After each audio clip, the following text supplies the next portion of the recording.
누가복음 2장 1절에서부터 14절까지의 말씀을 우리 같이 큰 소리로 합독하겠습니다.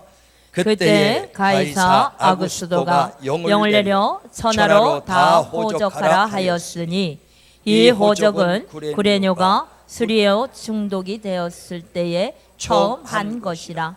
모든 사람이 호적하러 각각 고향으로 돌아가매 요셉도 다윗의 집 족속이므로 갈릴리 나사렛 동네에서 유대를 향하여 베들레헴이라 하는 다윗의 동네로 그 약혼한 마리아와 함께 호적하러 올라가니 마리아가 이미 잉태하였더라.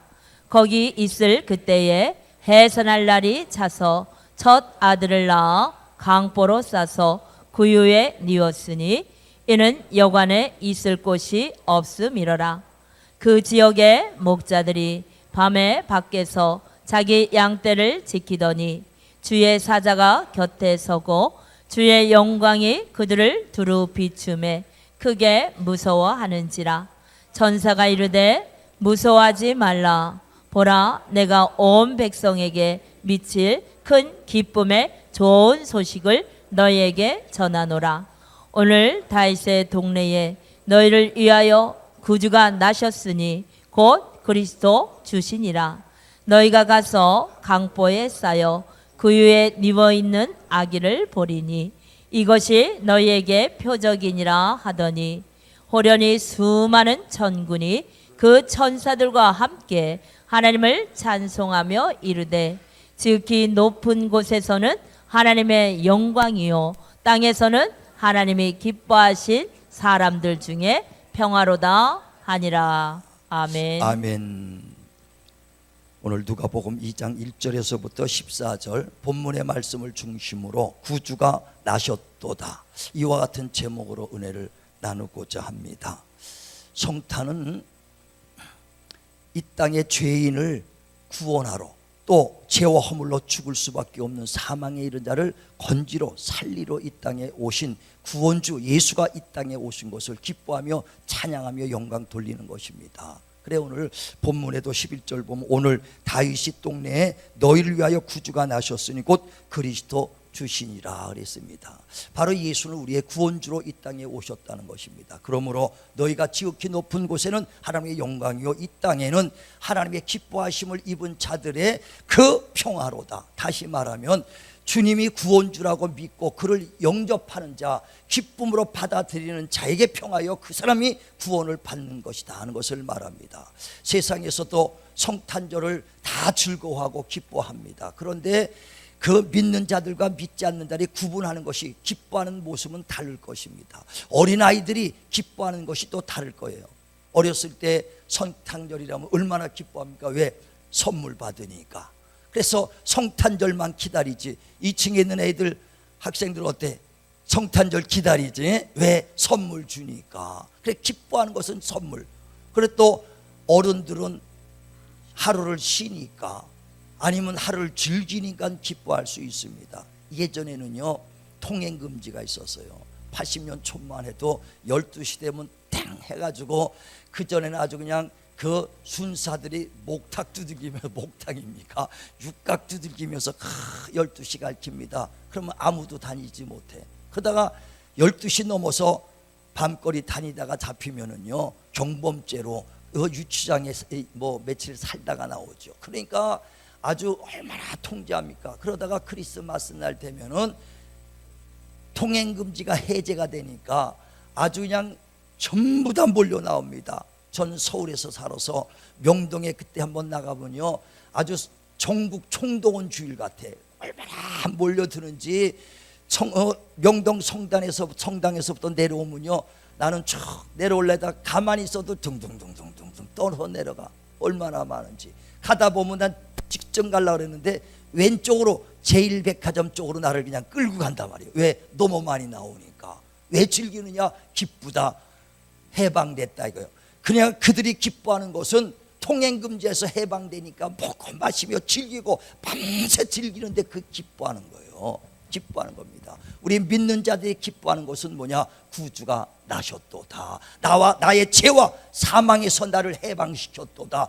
영원한 지옥 갈 수밖에 없는 우리를 살리려고 주님이 오셨다. 이 참 기쁨으로 하나님을 찬양하시길 바랍니다. 그래서 정말 하나님의 기뻐하심을 입은 자 중에 평화로다. 다시 말하면 주님이 이 땅에 오신 것을 세상의 기쁨으로 그거 기뻐하는 것이 아니라 구원주로서 기뻐하며 찬양하는 것, 그것을 그 하나님께 감사하는 자들이 구원을 받는다는 거예요. 똑같이 예수가 이 땅에 오셨어도 그 예수를 구원주로 아느냐, 아니면 예수를 그냥 이 땅에 오신 그저 우리에게 평화를 주러 오신 분이냐, 너 어떻게 아느냐는 거예요. 그래서 예수는 참된 우리의 구원주로 믿고 그 예수를 영접할 때 구원을 받는 겁니다.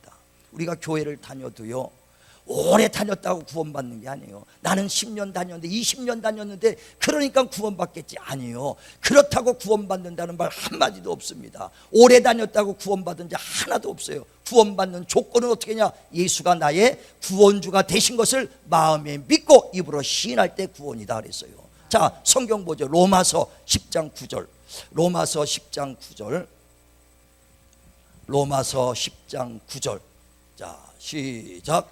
내가 만일 내 입으로 예수를 주로 시인하며 또 하나님께서 그를 죽은 자 가운데서 살리신 것을 내 마음에 믿으면 구원을 얻으리라. 예, 어떻게 구원을 받느냐? 예수가 나의 주가 되신 것, 구원주가 되신 것과 그가 죽은 자 가운데서 다시 살아나는 것을 마음에 믿어야 구원입니다. 어떤 사람은요, 예수가 이 땅에 구원주로 오신 것도 믿어지는데 부활한 걸 안 믿어지는 사람이 있어요. 10년 20년 열심히 봉사 충성해서 그래도 성경적으로 못하면 구원을 아직 못 받았다고 봐야 돼요. 왜? 예수가 나의 구원주가 되신 것과 죽은 자 가운데 다시 살아나신 것을 마음에 믿어야 구원이라고 그랬어요. 이 믿음 가지시길 주의 이름으로 축원을 드립니다. 그 구원주가 이 땅에 오셔서 그를 기뻐하며 그를 찬양하며 영광 돌릴 때 그에게 평안이요 그에게 구원이 이르렀다, 이렇게 말하는 겁니다. 그 믿음 가지시길 주의 이름으로 축원을 드립니다. 구원주가 오셔서 나를 구원해 주시고 감사하며 찬양하시길 바랍니다. 근데 예수가 구원주가 됐다는 것은 이 세상에도 종교가 많이 있습니다. 세계 3대 종교가 있죠. 3대 종교가 뭡니까? 그 불교, 그 다음에 이슬람교, 기독교 3대 종교가 있어요. 그런데 이 3대 종교의 창시자들이 있습니다. 불교의 창시자는 석가모니요, 이슬람의 창시자는 모하메드입니다. 그런데 이 창시자들은 육의 아버지로부터 태어난 육신의 부모가 있고, 육신의 부모는 올라가면 첫사람 아담까지 올라가는데 아담이 범죄했기 때문에 아담으로 말미암아 모두가 다 죄인이 됐다 그랬어요. 로마서 5장에도 보면은요, 12절에 한 사람 아담이 범죄함으로 죄가 세상에 들어오고 죄로 말미암아 모두가 사망에 이르렀다. 말라기 2장에 보면 15절에 영은 유효할지라도, 그래 영적인 천사들은 많을지라도 사람은 하나만 졌다 그랬어요. 왜? 거룩한 자손을 만나기 위해서. 그러니까 인간은 딱 아담 하나만 졌기 때문에 아담의 범죄니까 모든 그 밑에서 나온 인생들은 다 죄가 졌다는 겁니다. 나는 죄를 진 적이 없어도 아담이 졌기 때문에 그 죄가 다 유전이 됐어요.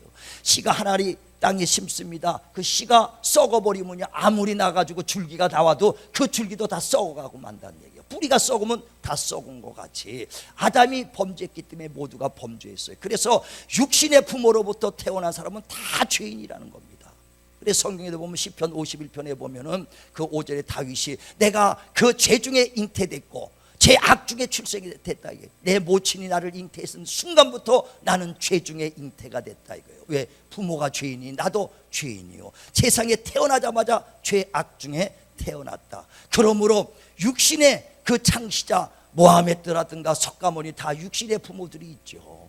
육신의 부모가 있는 그들은 다 죄인이요 의로운 자가 될 수가 없다 이게. 그러므로 그들은 종교의 창시자는 될 수 있을지라도 구원주는 될 수가 없습니다. 왜? 죄 없는 자가 구원을 할 수 있죠. 내가 죄가 없어야 여러분 죄를 사해 주지. 나도 죄인이니 여러분 죄를 사해 줄 수가 없고 오직 예수만 죄 없는 분이기 때문에 우리의 죄를 사할 수 있는 것을 믿으시길 바랍니다.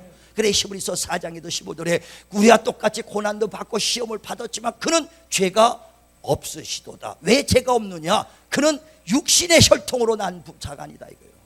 우리 인간들처럼 육신의 아버지로부터 난 자가 아니라는 것입니다. 그래서 마태복음 1장 18절에 보면 예수의 나심을 보라, 예수의 어떻게 이 땅에 오셨는가를 보라는 것이죠. 그래서 그 어머니 그 마리아가 요셉이란 그 아브라함의 그 자손인 그 요셉과 약혼은 했지만은 결혼하기 전에 성령이 임하시니 거룩한 자 하나님의 아들을 낳으리라. 바로 마리아의 몸을 통해서 정말 성령이 임하셨습니다. 그러니까 다시 말하면 예수님은 혈통으로 그 요셉으로부터 온 자식이 아니요 성령으로 태어난 하나님의 자녀라는 것을 말합니다. 그래서 예수님은 거룩하신 하나님의 자녀다, 성령으로 잉태된 자다. 그래서 여인의 몸에서 여자가 혼자 났다 그래서 동정녀 마리아가 그 예수를 잉태됐다는 것입니다. 그래서 세상 사람들이 어떻게 여자 혼자서 아이를 낳을 수 있느냐고 얘기하죠. 그렇기 때문에 혈통과 관계가 없기 때문에 예수가 구원 준 걸 믿으시길 바랍니다. 그래서 사람들이 아니 여자가 어떻게 나, 그러기 때문에 혈통과 관계가 없이 나기 때문에 구원주예요. 대래 변론하시고 정말 반론하시길 주의 이름으로 축원을 드립니다. 그래서 예수님은 동정녀 마리아에서부터 나왔습니다. 혈통과 관계없이 성령이 임하시고 권능이 털을 덮으리니 거룩한 자 하나님의 아들. 그래서 죄 없는 분이시기 때문에 우리의 죄를 사해 줄 수 있는 겁니다. 어떤 사람이 빚을 좀 대신 갚아달라고 와서 그래서 어음을 하나 끊어줍니다. 그래서 야 이거 가지고 갚으면 되겠다. 그런데 그 사람도 부도가 났는데 무슨 부도 난 습혀가지고 무슨 부도를 갚겠어요. 멀쩡한 사람이 돼야지 되죠. 죄가 있는 사람이 누구 죄를 사줍니까? 예수는 죄가 없는 분이시기 때문에 우리의 죄를 사한 걸 믿으시길 바랍니다. 그래서 예수만이 우리의 구원주가 되시는 겁니다. 그래서 예수께서 마태복음에 보면 21장에 나귀를 타고 예루살렘 성에 입성할 때 많은 사람들이 겉옷을 벗어서 그 나귀 가는 그 길을 열어놓습니다. 그리고 종려나무를 들고 많은 사람들이 예수를 쫓아오면서 호산나 호산나 호산나 찬양하자 하고 호산나를 부릅니다. 호산나란 뜻이 뭡니까? 나를 구원하소서, 나를 구원하소서, 당신만이 구원 주시니 나를 구원하소서, 호산나, 나를 구원해 달라는 것이거든요. 바로 예수께서 구원주로 오신 걸 믿으시길 바라고 그를 기뻐하심으로 입은 자들 중에서 우리가 평화를 얻고 구원을 얻는 겁니다. 그러니 세상 사람들이 아무리 기뻐한다 할지라도 예수가 나의 구원자라고 믿지 않는다면 구원이 그들에겐 이루지 않습니다. 정말 그들에게도 구원의 소식이 전달되기를 주의 이름으로 축원을 드립니다. 또 예수께서 이 땅에 오셨어요. 그래서 누구든지 그 예수를 믿고 영접하면 구원을 받습니다. 그런데 베드로전서에도 보면 1장 8절에 우리는 예수를 보지 못했으나 구약 그때 예수님 당시에는 그 예수는 봤겠지만은 우린 예수를 본 적이 없어요. 그래서 베드로전서 1장 8절에도 우리는 예수를 보지 못했으나 그를 믿고 사랑하는도다. 믿음의 결국은 영혼의 구원을 받기 위함이라. 우린 예수님을 보지 못했어요. 그러나 성령으로 그를 믿고 우리는 구원을 받는 것입니다. 그러니까 사람들은, 세상 사람들이 야, 너 예수님 봤냐?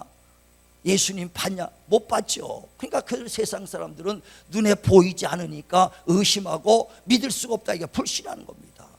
눈에 보이지 않으면 그들은 믿을 수가 없어요.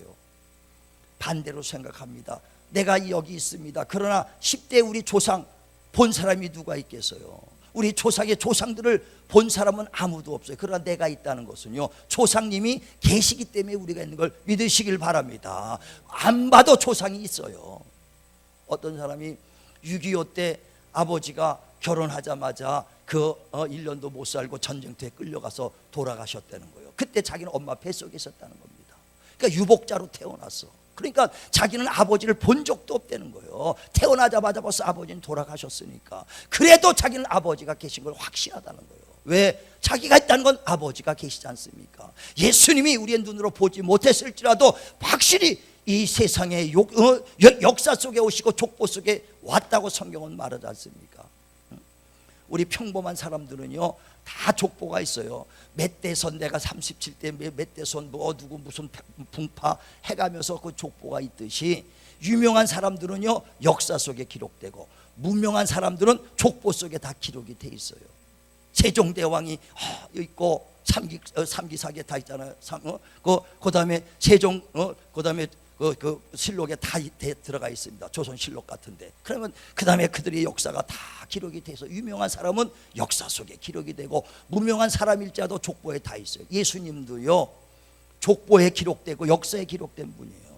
그래서 마태복음 1장 1절에 보면 예수는 아브라함과 다윗 자손 예수 그리스도의 세계라. 바로 그 족보를 타고 왔다는 거예요. 아브라함과 그 다윗과 그 세계를 통해서 예수가 오셨다는 족보가 있다는 확실한 그 세계가 있다고 말하지 않습니까? 또 뿐만 아니라 예수님은 오늘 본문에 말한 것처럼 바로 아구스트 황제 그때 호적하러 올라온 역사 속에 있었던 인물이다 이거예요. 다시 말하면 오늘 2장에도 보면은 가이사 아구스트란 그 황제가 자기가 황제가 된 다음에 전 그 전국에다가 호적을 하라고 명합니다. 호적을 명하라고 할 때 각각 자기의 본향 본토에 가서 호적을 해야 돼. 그때 마리아와 요셉도 약혼을 하고 벌써 그 뱃속에 그 예수님을 잉태됐을 때 고향인 그 베들레헴 고향을 가서 다윗의 그 고향인 베들레헴 가서 호적을 하러 올라갑니다. 호적을 하러 올라가다가 그 사람들이 다 몰려오니까 여관이 없다 이거예요. 잠잘 데가 없어서 말 구유에다가 거기서 잉태했던 예수님을 거서 탄생해서 구유에다가 올려놓는 겁니다. 그때 그 말구에도 올려놓으면서 그 태어나자마자 호적을 했겠죠. 호적을 왜 호적회로 올라갔는데 딱 났으니 나 태생을 나자마자 호적을 했다는 얘기예요. 근데 이 가이사 아구스트란 사람이 누구냐? 바로 로마의 옥티비누스입니다.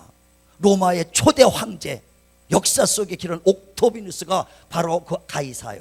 그러니까 바로 역사 속의 인물이 처음 황제가 되고 난 다음에 모든 국민들 전국에 있는 그 백성들에게 호적하라. 그래서 올리러 갈았다니까. 역사 속에 있는 인물이에요. 예수님은 태어나자마자 호적을 올리신 역사 속에 있다는 확실한 증거를 우리에게 보여주신 실존하신 인물이요, 하나님의 말씀이 육신에서 오신 우리의 구원중을 믿으시길 바랍니다. 자, 예수는 나의 구원주시다. 그 믿음 아니면 우리는 구원에 이르지 못해요. 예수는 나의 구원주시다. 세 번 시작. 예수는 나의 구원주시다. 예수는 나의 구원주시다. 예수는 나의 구원주시다. 구원주로 이 땅에 오셨다는 것입니다. 그리고 그는 우리를 위해 십자가에 죽으시고 피 흘려 주셔서 또 부활하신 하나님의 아들이시다는 거예요. 이 두 가지, 그는 나의 구원주시오, 다시 죽은 자 가운데 부활하신 이시오, 이 믿음으로 경고히 쓰시길 바랍니다. 근데 그 예수가 이 땅에 오신 성탄의 의미가 있어요. 그가 부활자로서 가난에게 오시고 또 하나님이 그 본체가 정말 그 자기를 비우시고 낮아져서 오신 그 이유가 있다는 겁니다. 이는 죄와 허물로 죽을 우리를 살리려 구원시키러 오신 걸 믿으시길 바랍니다. 그래 우리가 그 예수를 믿음으로 다 구원받았어. 그런데 우리만 위할 것이 아니라 주님이 십자가에 죽으시고 피 흘려주고 구원하러 온 것은 온 인류, 온 세상의 모든 자를 다 위하여서 그가 화목제물로 오신 걸 믿으시길 바랍니다. 자, 성경 보세요. 요한일서 2장 2절. 요한일서 2장 2절. 자, 같이 우리 합독합니다. 시작. 그는 우리 죄를 위한 화목제물이니 우리만 위할 뿐 아니요 온 세상의 죄를 위하심이라. 아멘.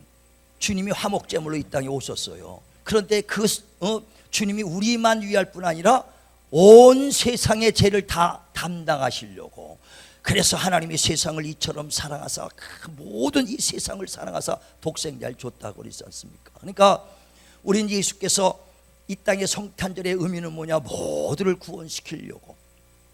그래 우리는 예수 믿고 구원받았으니 우리를 통해서 구원의 소식이 복음이 전가돼서 정말 성탄의 의미대로 우리는 예수를 전하여 복음 전하는 자 되시길 주님의 이름으로 축원을 드립니다.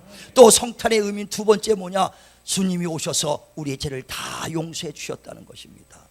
우리의 허물을 다 용서해 주셨다는 것입니다. 그래 마태복음 9장에도 보면 13절에 내가 온 것은 의인을 부르러 온 것이 아니라 죄인을 불러 구원하러 왔다는 겁니다. 다시 말하면 죄 있는 자는 오라, 병든 자도 오라, 연약한 자도 오라, 죄인들 다 용서해 주러 오셨어요.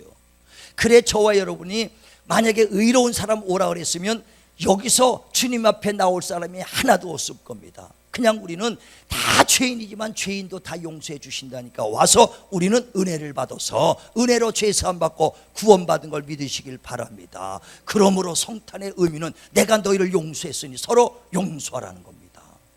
내가 1만 달란트 너를 용서해 줬으니 너도 100대 내려온 그 빚진 그 형제를 용서하라는 것입니다. 그래 원래 성탄은요 세상에서도 사면에 대한 그 뜻이 있어요. 그래서 죄에 있는 자들, 옥에 있는 자들을 다 사면하지 않습니까? 왜? 성탄에서는 죄를 용서하고 사면의 뜻이 있기 때문에 세상에서도 죄 있는 자들을 다 그때 사면하고 용서하는데 왜 믿는 자들 가운데서도 용서하지 못하고 그들의 죄를 끝까지 우리가 되새기면 되겠냐는 얘기예요. 오래 묵은 것들도 다 이번 성탄의 의미를 통해서 다 용서하시고 서로 모든 죄들을 사하시길 주의 이름으로 축원을 드립니다. 특히 우리 성도들 간에 미워하는 거 있으면 싹 오늘로써 성탄의 의미대로 서로 용서하시길 바랍니다. 내가 1만 달란트 죄 사함 받고 용서했는데 친구들끼리도 다 묵은 것 다 감정 버려버려야 돼. 부부간에도 다툼 있는 거 싹 버리시길 바랍니다. 아주 엊그저께부터 싸움했던 손 들어보세요. 싸움 사서 손 들어보세요. 오늘 아주 성탄의 의미대로 서로 다 내가 용서받았으니 서로 용서하자 이거예요. 서로 용서하시고 사면하시기를 주님의 이름으로 축원을 드립니다. 세상에서도 다 죄인들을 사면하는 판인데 성탄을 읽고 내 구주라고 믿는 사람들이 서로 사면 안 하면 되겠어요? 우리 부부간에, 형제간에, 친구간에, 성도들 간에 오늘로써 1년 동안인 거 다 사면하시고 2020년 새롭게 주님의 마음으로 또 새롭게 시작하기를 주님의 이름으로 축원을 드립니다. 성탄의 의미 세 번째 뭐냐? 주님께서 가난한 자에게 복음이 전파되고 눌린 자를 자유케 하고 눈먼 자를 뜨게 하고 또 포로된 자를 자유케 해주신 것처럼 정말 저와 여러분 가난한 자를 돌아보고 헐벗은 자를 돌아보고 병든 자를 돌아보고 애통할 수 있도록 하시길 주의 이름으로 축원을 드립니다. 그래서 기쁘다 구주 오셨네, 나만을 위한 것이 아니라 주님이 우리를 위하여 십자가 주시고 구원해 주시고 오신 것처럼 구원의 소식을 전하는 것이고, 주님이 우리를 용서해 줬으니 그 용서받은 걸로 끝나는 것이 아니라 서로 성도들 간에 형제들 간에 용서를 하는 것이고, 주님이 나에게 병든 것을 고쳐주시고 가난한 자에게 복음 전해준 것처럼 우리도 그들에게 헐벗은 자를 돌아보고 병든 자를 돌아보고 오기 갇힌 자를 돌아보고 정말 그 목마른 자에게 물 한 컵 주는 것이 주님의 사랑 전하는 것입니다. 우린 성탄절을 맞이해서 그냥 나만 기쁜 것이 아니라 예수 향기를 나타내고 믿지 않는 자들이나 믿는 자들이나 다 주님의 사랑을 나타내는 저와 여러분 정말 성탄의 진정한 의미를 깨닫고 진정한 주님의 사랑을 전하는 귀한 정말 성탄의 기념이 되기를 주님의 이름으로 축원을 드립니다.